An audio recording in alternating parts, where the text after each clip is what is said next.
राधे कृष्ण गुरु जी।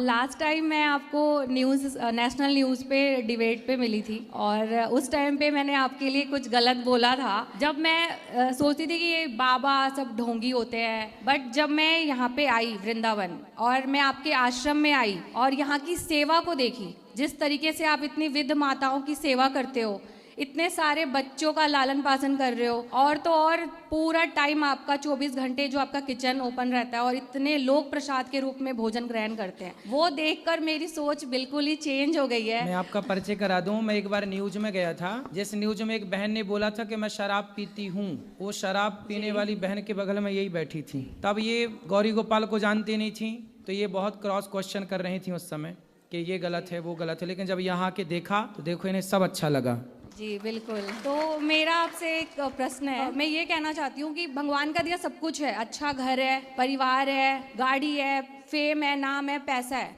But सुकून नहीं है। तो ये सुकून कैसे मिलेगा? जब मैं कृष्णा से जुड़ती हूँ तो मुझे सुकून मिलता है, बट इतना ज़्यादा अपने काम में बिजी रहती हूँ कि मुझे टाइम ही नहीं मिल पाता कि मैं उनसे जुड़ पाऊँ। तो उसके लिए क्या करें? जब से आप वृंदावन आने लग गई हैं, जब से आप थोड़ा कथा सुनने लग जाएंगी और कथाएं सुनते रहिए, धीरे धीरे आप इतना परिवर्तित अपने आप को देखेंगी, बदली हुई, कि आप सोच नहीं सकती। हम ना कोई यहाँ पर कोई किसी को टैबलेट नहीं देता, कोई इंजेक्शन नहीं है, लेकिन फिर भी लोगों का हृदय ना परिवर्तित हो जाता है। मैं आपको बताऊं, कल की एक बात, 3 भाई हैं, तीनों भाई आपस में बात नहीं करते थे, 3 देवरानी जेठानी, 3 भाई की 3 पत्नियां, उनका परिवार बिल्कुल टूटने की कगार में था। लेकिन मैंने केवल उनके साथ आधा घंटा समय दिया और उस आधा घंटा में उनके वर्षों, मतलब 10-10, 15-15 साल पुराने घाव आधे घंटे के अंदर मैंने भर दिए, और वो मिलजुल के इसी कथा में वो एंजॉय कर रहे हैं। पूरा परिवार अब साथ में घूम रहे हैं, तीनों जेठानी देवरानियां, तीनों भाई सगे, बाप खुश, माँ रोती रोती आई मेरे पास, महाराज जी मेरा बेटा नहीं सुन रहा है, लेकिन कथा के प्रभाव से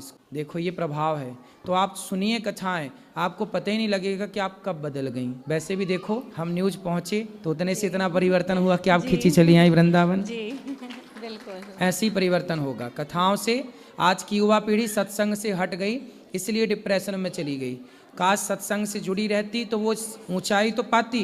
आप कामयाबी तो पाएं, कामयाबी पाने के लिए मना ही नहीं है, लेकिन कामयाबी पाकर भी सुकून जो आप कह रही हैं, वो सुकून तब आएगा जब पूर्ण रूप से भगवान के चरणों में समर्पण होगा। क्या होता है ना कि सामने कमरा तो है, सामने व्यवस्थाएं हैं, पर लाइट नहीं है, अंधकार है। अंधकार होने से हमें दिखाई कुछ नहीं, है सब कुछ पर दिखाई नहीं पड़ रहा है। उसी तरह जीवन में अज्ञान का अंधकार छाया रहता है, इसलिए सब कुछ होते हुए भी वो सुकून नजर नहीं आता, शांति। जिस दिन ज्ञान की रोशनी आएगी ना, तो सुकून सामने नजर आएगा, अच्छा यहाँ सुकून है।